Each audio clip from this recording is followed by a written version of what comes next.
ভাই আমি কতক্ষণ বলবো, এটাই শেষ। মানুষ এই গান নিয়ে অনেক দ্বিধাদ্বন্দ্ব। গানটা যার লেখা তিনি হলেন বাউল কবি রশিদ উদ্দিন।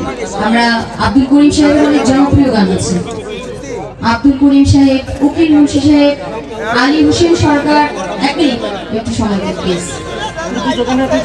এবং চান মিয়া সাহেবের উস্তাদ হলেন রশিদ উদ্দিন সাহেব। উনি প্রায় 100 বছর আগে এই গানটা লিখেছেন। এখন আমার এখানে একটা টোকেন আসছে যে এই গানের একটু ব্যাখ্যাটা দিবেন। আসলে এই গানটা একদম সহজ, এটা একটা দেহতত্ত্ব গান, কিন্তু মানুষ এমন আমরা ভালো চেয়ে মন্দটা প্রচার করতে চাই বেশি। এখানে প্রস্তাব করিবেন না, প্রস্তাব করিলে 10 টাকা জরিমানা। তো এখানে দাড়ি কমার যে বিষয়টা, যারা পড়ালেখা করে কোথায় দাড়ি বসবে কোথায় কমা বসবে এই বিষয়গুলো মানুষ জানে। এখন একজন লিখে রাখছে ওইখানে, উনি লিখছে এখানে প্রস্তাব করিবেন না, না করিলে 10 টাকা জরিমানা। অথচ উনি লিখছেন কমাটা দিছে হইলো এখানে প্রস্তাব করিবেন না করিলে 10 টাকা জরিমানা। মানে যে কমাটা একটু আগে দেওয়ার কারণে এটা উল্টা হয়ে গেছে। তো অন্তরে অন্তরে দেখো রে মন চিন্তা করে আপে সাই পরোয়ারে কি খেলা খেলায়। মানে মানুষকে চিন্তা করার কথা বলেছে যে তুমি একবার চিন্তা করে দেখো আল্লাহ পাক কি সুন্দর করে বিচিত্র কৌশল করে মানুষ বানিয়েছে। এই যে আমি আপনি কারো চেহারার সাথে কারো চেহারা কিন্তু মিলে না। এই যে আল্লাহ পাকের এত সুন্দর সৃষ্টি, আমাদের মাথার যে চুল, এই চুলটা যেভাবে লম্বা হয় বড় হয়, সেইভাবে যদি আমাদের চোখটা এরকম বড় হইতে থাকতো আমাদের দেখতে খারাপ লাগতো না? লাগতো। আমাদের হাতের নখ যেভাবে বড় হয়, দাঁতগুলো যদি এইভাবে আস্তে আস্তে বড় হইতে থাকতো বিশ্রী লাগতো তো? কিন্তু বিচিত্র কৌশল মানে এমন একটা সুন্দর কৌশল করেছে যেখানে যাকে যেটা দেওয়ার দরকার আল্লাহ পাক সেখানে সেটাই দিয়েছে। আচ্ছা, এই হলো প্রথম কথা। দ্বিতীয় অন্তরা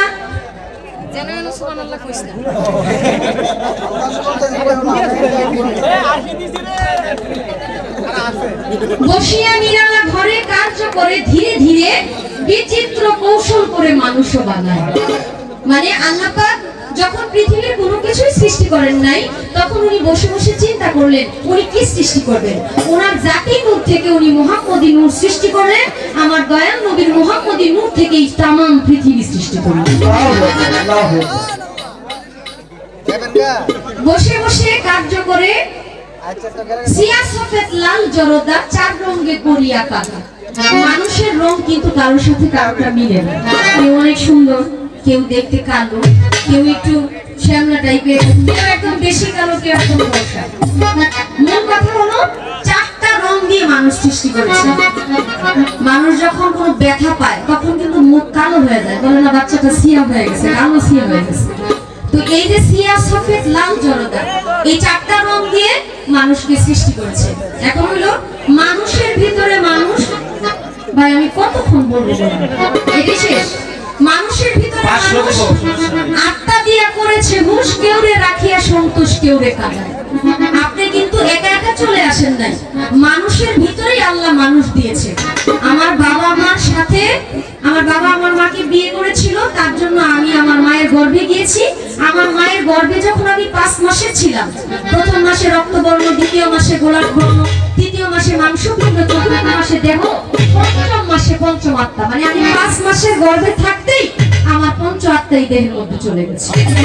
মানে মানুষের ভিতরে মানুষ আত্মা দিয়া করেছে হুশ। আমরা এক্সরে করলে বা আল্ট্রাসাউন্ড যখন করে, মানে কি জানি বলে, এই গান নিয়ে অনেক দ্বিধাদ্বন্দ্ব। গানটা যার লেখা তিনি হলেন বাউল কবি রশিদ উদ্দিন। আমরা আব্দুল করিম সাহেবের অনেক জনপ্রিয় গান আছে, আব্দুল করিম সাহেব, উকিল মুন্সি সাহেব, আলী হোসেন সরকার, একটু সময় দেন প্লিজ। এবং চান মিয়া সাহেবের উস্তাদ হলেন রশিদ উদ্দিন সাহেব। উনি প্রায় 100 বছর আগে এই গানটা লিখেছেন। এখন আমার এখানে একটা টোকেন আসছে যে এই গানের একটু ব্যাখ্যাটা দিবেন। আসলে এই গানটা একদম সহজ, এটা একটা দেহতত্ত্ব গান, কিন্তু মানুষ এমন আমরা ভালো চেয়ে মন্দটা প্রচার করতে চাই বেশি। এখানে প্রস্তাব করিবেন না, প্রস্তাব করিলে 10 টাকা জরিমানা।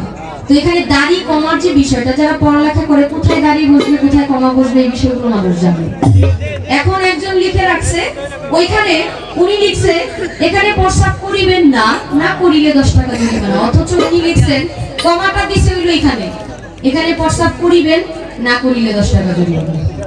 মানে এই যে কমাটা একটু আগে দেওয়ার কারণে এটা উল্টা হয়ে গেছে। তো অন্তরে অন্তরে দেখো রে মন চিন্তা করে আপে সাই পরোয়ারে কি খেলা খেলায়, মানে মানুষকে চিন্তা করার কথা বলেছে যে তুমি একবার চিন্তা করে দেখো আল্লাহ পাক কি সুন্দর করে বিচিত্র কৌশল করে মানুষ বানিয়েছে। এই যে আমি আপনি কারো চেহারার সাথে কারো চেহারা কিন্তু মিলে না।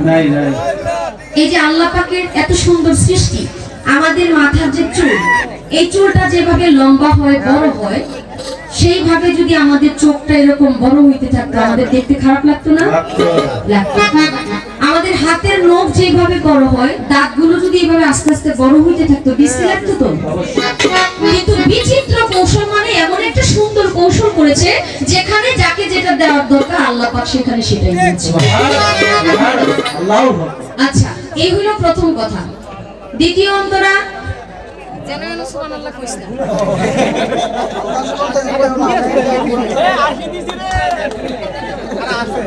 বসিয়া নিরালা ঘরে কার্য করে ধীরে ধীরে বিচিত্র কৌশল করে মানুষও বানায়।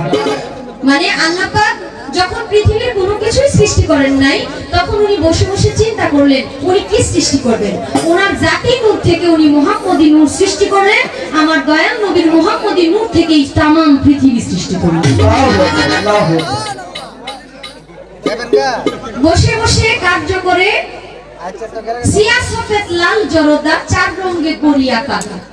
মানুষের রং কিন্তু কারোর সাথে কারোটা মিলে না। কেউ অনেক সুন্দর, কেউ দেখতে কালো, কেউ একটু শ্যামলা টাইপের, কেউ একদম বেশি কালো, কেউ একদম ফর্সা। মূল কথা হলো 4টা রং দিয়ে মানুষ সৃষ্টি করেছে। মানুষ যখন কোনো ব্যথা পায় তখন কিন্তু মুখ কালো হয়ে যায়, বলে না বাচ্চাটা সিয়া হয়ে গেছে, কালো সিয়া হয়ে গেছে। তো এই যে সিয়া সফেদ লাল জরদা, এই 4টা রং দিয়ে মানুষকে সৃষ্টি করেছে। এখন হলো মানুষের ভিতরে মানুষ, ভাই আমি কতক্ষণ বলবো, এটি শেষ। মানুষের ভিতরে মানুষ আত্মা দিয়া করেছে হুশ, কেউরে রাখিয়া সন্তোষ কেউরে কাঁদায়। আপনি কিন্তু একা একা চলে আসেন নাই, মানুষের ভিতরেই আল্লাহ মানুষ দিয়েছে। আমার বাবা মার সাথে, আমার বাবা আমার মাকে বিয়ে করেছিল, তার জন্য আমি আমার মায়ের গর্ভে গিয়েছি। আমার মায়ের গর্ভে যখন আমি 5 মাসের ছিলাম, প্রথম মাসে রক্তবর্ণ, দ্বিতীয় মাসে গোলাপ বর্ণ, তৃতীয় মাসে মাংসপিণ্ড, চতুর্থ মাসে দেহ, পঞ্চম মাসে পঞ্চম আত্মা। মানে আমি 5 মাসের গর্ভে থাকতেই আমার পঞ্চ আত্মাই দেহের মধ্যে চলে গেছে। মানে মানুষের ভিতরে মানুষ আত্মা দিয়া করেছে হুশ। আমরা এক্সরে করলে বা আত্মা শুনে যখন করে, মানে কি জানি বলে